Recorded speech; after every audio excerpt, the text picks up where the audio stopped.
Good morning, Little Masters, and welcome back to today's Tolkien Times Prancing Pony podcast production. I'm the Man of the West, and it is time to keep Series 13 and Week 98 going.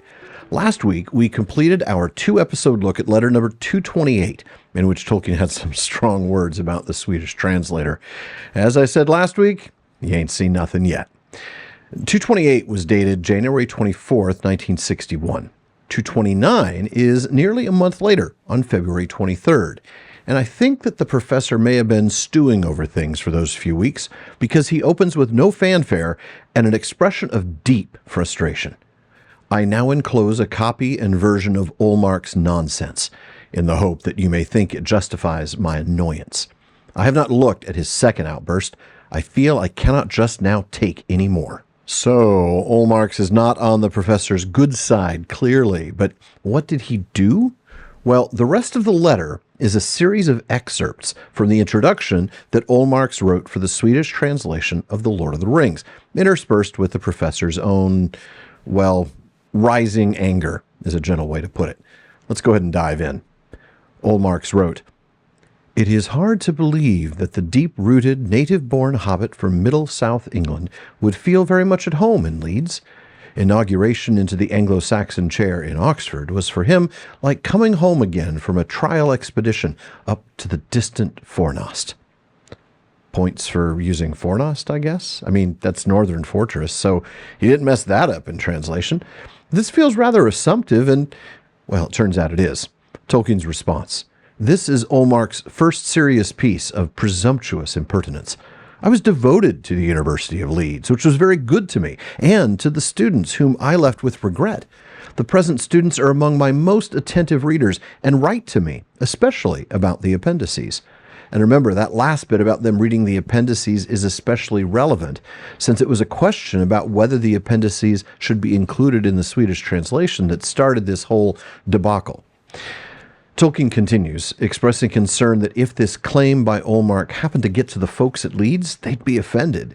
He then adds, as for Fornost, a glance at the book would show that it is comparable rather to the King's Mounds at Old Uppsala than to the city of Leeds. Fair enough, Professor. Olmark continues, though, demonstrating a complete lack of knowledge. He writes, one of Tolkien's most important writings, published in 1953, also treats of another famous homecoming. The homecoming of Beorhtnoth, Beorhthelm's son. Now, of course, Tolkien adds sick there to indicate the error because it's Beorhtnoth, not Beorhtnoth.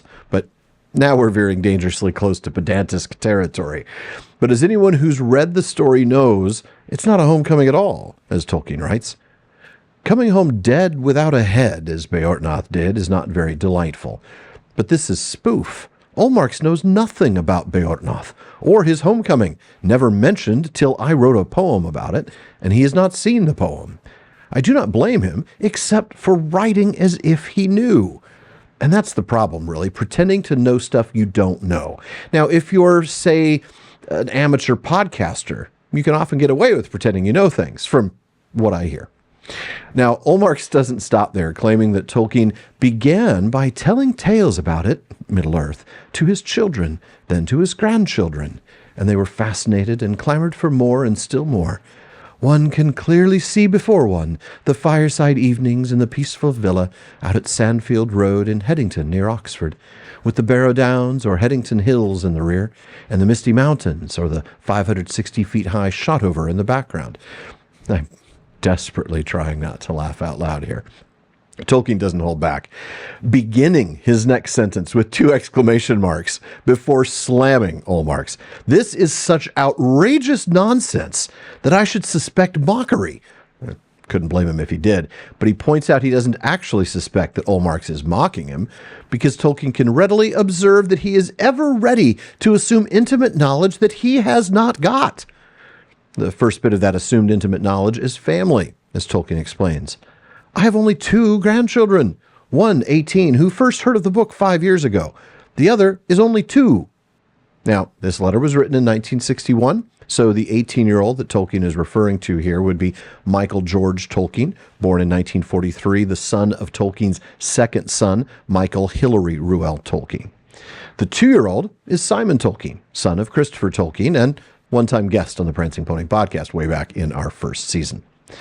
The geography bit also annoys Tolkien, who explains, "The book was written before I moved to Headington, which has no hills, but is on a shoulder, as it were, of Shotover, in stark contrast to Olmark's attempt to make the non-existent Headington Hills into the Barrow Downs. Or the small hill, 3 miles east of Oxford, whose highest point is only 557 feet above sea level, into the Misty Mountains." He just does not get it. Now, there's a lot more, including the famous quote that the only connection between the One Ring and the Nibelungen Ring is that both rings were round and there the resemblance ceases. But we'll get to those next week.